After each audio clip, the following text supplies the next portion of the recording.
Antônio Palocci, ex-ministro dos governos Lula e Dilma, depois de décadas no PT, quebrou hoje o silêncio diante do juiz Sérgio Moro. Sem meias palavras, o antigo braço direito de Lula acusou o ex-presidente. Ele tinha um pacto de sangue com a Odebrecht e recebeu um pacote de propinas que incluía o terreno do Instituto Lula, o sítio em Atibaia, palestras com cachê de R$200 mil cada uma e R$150 milhões para campanhas do ex-presidente. Tudo dinheiro de corrupção em contratos superfaturados com empresas públicas. Palocci afirma que Dilma sabia e compactuava com o esquema criminoso e que ele e Lula tentaram atrapalhar as investigações da Força-Tarefa da Lava Jato. Bem, nós vamos então a Curitiba, onde está o repórter Marcelo Rocha. Neste momento, o Marcelo tem os detalhes de toda essa história. Olá, Marcelo, boa noite. Boa noite, Geraldo. O ex-ministro Antônio Palocci falou por cerca de 2 horas ao juiz Sérgio Moro. Nessa ação, além de Palocci, são réus o ex-presidente Lula e outras 6 pessoas. A ação apura se a Odebrecht pagou propina de R$12 milhões ao ex-presidente Lula por meio da compra do terreno onde seria construída a sede do Instituto Lula e também por meio do apartamento vizinho ao que Lula mora em São Bernardo do Campo. Mas no depoimento, Palocci foi questionado sobre outros assuntos e respondeu a todas as perguntas. Palocci está preso desde setembro do ano passado, mas em junho deste ano, em uma outra ação da Lava Jato, foi condenado a 12 anos de prisão pelos crimes de corrupção e lavagem de dinheiro. Nessa ação específica, o Ministério Público Federal acusou Palocci de ter intermediado pagamentos no exterior de US$ 10 milhões ao casal de marqueteiros Mônica Moura e João Santana, responsáveis por campanhas presidenciais de Lula e Dilma. Palocci também é apontado como o italiano em uma planilha do Departamento de Operações Estruturadas, conhecido como setor de propinas da Odebrecht. Hoje, depois do depoimento ao juiz Sérgio Moro, Antônio Palocci foi levado de volta à carceragem da Polícia Federal aqui mesmo em Curitiba, onde segue preso. Renata, Heraldo. Marcelo Rocha trazendo ao vivo de Curitiba novos detalhes sobre o depoimento de hoje do ex-ministro Antônio Palocci. E Palocci confirmou que são verdadeiras as denúncias de pagamento de vantagens indevidas em forma de doação de campanha e benefícios pessoais nos governos Lula e Dilma. Senhor Palocci, eu vou fazer uma inquirição mais restrita aqui, objeto dessa acusação específica. Há uma referência na acusação de que a Odebrecht teria adquirido esse imóvel na rua Haberbeck Brandão, isso em 2010, para utilização pelo Instituto Lula. O senhor participou de alguma maneira desses fatos? Os fatos narrados nela são verdadeiros. Eu diria apenas que os fatos narrados nessa denúncia dizem respeito a um capítulo de um livro um pouco maior. Certo. Do relacionamento da empresa em questão, da Odebrecht, com o governo do ex-presidente Lula e da ex-presidente Dilma, que foi uma relação bastante intensa, bastante movida a vantagens dirigidas à empresa, a propinas pagas pela Odebrecht para agentes públicos, em forma de doação de campanha, em forma de benefícios pessoais, em formas de caixa 1, caixa 2, e esse foi um episódio desse conjunto de práticas que envolveu esta empresa em relação ao governo do ex-presidente Lula e da ex-presidente Dilma. O ex-ministro disse que a relação dos governos de Lula e Dilma com a Odebrecht era intensa e gerou doações ilegais para campanhas eleitorais. A Odebrecht, em particular, tinha uma relação fluida com o governo em todos os aspectos. Diria, partindo dos aspectos de realização de projetos, assim como participação em campanhas. Certo. As participações em campanhas se davam de todas as maneiras, a maior parte com caixa 1, mas o caixa 1 muitas vezes originário de atitudes e de contratos ilícitos. Então, o senhor pode exemplificar, assim, contatos ilícitos que eventualmente geraram créditos? Há diversos, os da Petrobras quase todos geraram crédito. Mas o senhor tinha conhecimento disso? Tinha. O ex-ministro disse que quando Dilma Rousseff foi eleita, os representantes da Odebrecht ficaram tensos porque não tinham um bom relacionamento com a ex-presidente. Esse relacionamento sempre foi fluido e foi na base de confiança. eu nunca tive, até o final do ano de 2010, nenhum valor estabelecido com o Marcelo Odebrecht. Nunca tive. Porque tudo que eu pedi eles atendiam. Sim. É lógico que eu também não pedia coisas absurdas, eram coisas relativas ao relacionamento, não lícito, mas ao relacionamento de uma grande empresa com um governo. Mas eles nunca recusaram, então eu não tinha valores estabelecidos com o Marcelo Odebrecht. Em 2010 ocorreu uma coisa estranha, porque a empresa do Odebrecht se mostrou muito tensa com a posse da presidente Dilma. E uma tensão que eu diria desproporcional, uma tensão muito grande. Então, quando a presidente Dilma foi tomar posse, a empresa entrou num certo pânico. E foi nesse momento que o Dr. Emílio Odebrecht fez uma espécie de pacto de sangue com o presidente Lula. Ele procurou o presidente Lula nos últimos dias do seu mandato e levou um pacote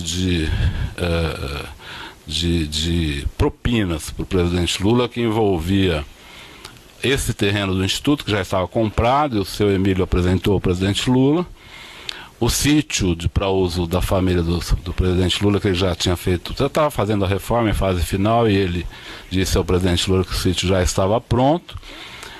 E também disse ao presidente Lula que ele tinha à disposição dele para o próximo período, para ele fazer as atividades políticas dele, 300 milhões de reais.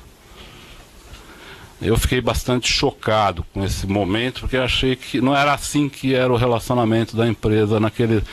O senhor estava presente? Não, não estava presente. Porque eu sei disso? Porque no dia seguinte de manhã, o presidente Lula me chama no Palácio da Alvorada e me conta a reunião. O ex-ministro disse que Lula contou a ele que havia combinado com Emílio Odebrecht repasses de dinheiro lícito e ilícito da Odebrecht. Eu falei, Marcelo, eu não gosto dessa ideia de conta corrente, eu acho que nunca foi assim.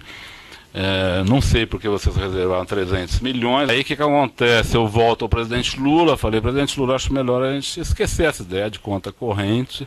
A empresa sempre contribuiu conosco, nunca houve dificuldades em relação a essa contribuição. Eu acho que estabelecer esse tipo de relação não é adequado. Ele falou, vamos ver, tal. Dias depois, o doutor Emílio volta ao presidente Lula, isso aí numa reunião no dia 30 de dezembro de 2010. Nessa reunião, o presidente Lula leva a presidente Dilma, a presidente eleita, para que ele diga a ela das relações que ele tinha com a Odebrecht e que ele queria que ela preservasse o conjunto daquelas relações em todos os seus aspectos, lícitos e ilícitos. Não, o senhor estava nessa reunião? Não estava nessa reunião. O presidente Lula, no dia seguinte, me chama de novo. Eu não era do governo nessa época, eu era deputado. Mas eu estava muito integrado na campanha da presidente Dilma, que acabava de ter sido eleita. Então o presidente Lula me chama de novo e fala, olha, o Emílio veio, tivemos uma ótima reunião e ele confirmou os 300 milhões e falou que pode ser mais se for necessário. Palocci descreveu a atuação da ex-presidente Dilma Rousseff para compensar a Odebrecht pela perda da licitação de aeroportos. E na primeira leva de privatizações, onde foi privatizado o aeroporto de Guarulhos, de Campinas, Viracopos e de Brasília, a Odebrecht foi perdedora no processo, ela perdeu os 3. Eu fui a presidente Dilma, ela disse para que eles deviam ficar calmos, que numa próxima licitação ela cuidaria desse assunto. Aí eles retiraram o recurso que eles tinham na ANAC e foram beneficiados na licitação do aeroporto de Guarulhos, no Galeão, no Rio de Janeiro. Como foram beneficiados? Houve uma cláusula nessa licitação que impedia o vencedor da licitação de Cumbica de participar do aeroporto do Galeão, em condições livres. E isso foi colocado por solicitação da Odebrecht, então? Foi colocado por solicitação da Odebrecht. Palocci disse que o negócio com o terreno para o Instituto Lula seria uma fratura exposta e que Lula pediu que ele conversasse com Dona Marisa para convencê-la a desistir do negócio. Vá lá e me ajude a convencer a Dona Marisa, de que esse prédio é inadequado, a compra foi inadequada, porque se eu fizer isso, ela vai ficar brava comigo, porque ela fala que eu não cuido disso, tal. Se você fizer, ela vai entender melhor, porque ela gosta de você, ela te entende, tal. Eu fui lá achando que ia ter uma discussão, uma briga com a Dona Marisa, mas na verdade tive uma briga com o Dr. Bunlai e o Dr. Roberto Teixeira, que achavam que a compra tinha sido absolutamente normal, e acho aqui, doutor, que do ponto de vista deles, que são homens de negócio, era normal, entende? Não estou aqui criticando as pessoas, não. No conjunto, considerando a pessoa do presidente Lula, o governo, o Odebrecht, o Instituto Lula, aquilo era uma fratura exposta, um convite à investigação. Né? E como é que as coisas... Aí a reunião andou mal, foi muito ruim, mas a dona Marisa, eu quero ser honesto com o senhor, não fez nenhuma exigência, ela concordou na hora e achou que devia dispensar esse prédio. Por isso esse prédio foi dispensado. O ex-ministro reconheceu que ele era o italiano na planilha de propina da Odebrecht. O Marcelo nunca me chamou de italiano, mas eu acho que essa planilha, quando ele coloca italiano, ele diz respeito a mim, sim. Ele nunca me chamou por esse nome, nem ele, nem o doutor Emílio, mas não sei porque ele escolheu essa alcunha. Mas tem vários e-mails que ele fala de italiano e Itália que não diz respeito a mim. Eu sei que não diz respeito a mim, pode dizer respeito a outras pessoas. Mas a planilha eu acredito que sim, porque boa parte do que é tratado nessa planilha são assuntos que eu tratei com ele. Mais adiante, no depoimento, Antônio Palocci fez questão de repetir o que tinha falado sobre presentes e pagamentos que Lula recebia da Odebrecht. Ele admitiu que palestras do ex-presidente Lula eram usadas como forma para receber os agrados. Foi o que eu expliquei para Sua Excelência, o juiz Sérgio Moro, agora, há poucos minutos. O Emílio abordou, no final de 2010, não foi para oferecer alguma coisa, doutor, foi para fazer um pacto, que eu chamei de pacto de sangue, porque envolvia um presente pessoal, que era um sítio, envolvia o prédio de um museu, pago pela empresa, que envolvia palestras pagas a R$200 mil, fora impostos, combinadas com a Odebrecht para o próximo ano, várias palestras. E envolvia uma reserva de R$300 milhões. Certo. O presidente Lula me procurou, eu ficaria surpreso também, eu não estranhei a surpresa do presidente, mas ele não mandou eu brigar com a Odebrecht, ele mandou eu recolher os valores. Correto. Só para lembrar, essa conversa que o senhor afirma ter ocorrido entre o ex-presidente Lula e o senhor Emílio Odebrecht, o senhor não estava presente? Não. Certo. Eu esclareci que quem me contou essa conversa foi o presidente Lula na manhã seguinte. Palocci disse que ele e Lula discutiram maneiras de criar obstáculos para a Lava Jato. O senhor mencionou numa sua resposta, tentei ajudar a que não andassem as investigações da Operação Lava Jato, juntamente com o ex-presidente? Sim. Em algumas oportunidades, eu me reuni com o ex-presidente Lula e com outras pessoas no sentido de buscar, vamos dizer, criar obstáculos à evolução. E uma correção. Diferentemente do que dissemos na abertura do Jornal Nacional, o montante de dinheiro para as campanhas de Lula não foi de R$150 milhões, mas sim R$300 milhões, como vocês ouviram na boca de Palocci nas gravações que acabamos de mostrar. Bem, o advogado de Lula negou todas as declarações do ex-ministro Antônio Palocci. Não há vantagem devida, não há qualquer relação com contratos firmados com a Petrobras. A denúncia, ela é uma pura ficção e os depoimentos prestados hoje não contribuem para nada. O doutor Emílio Odebrecht prestou depoimento aqui há poucos dias e disse que jamais tratou com o presidente Lula de qualquer valor, de qualquer vantagem indevida.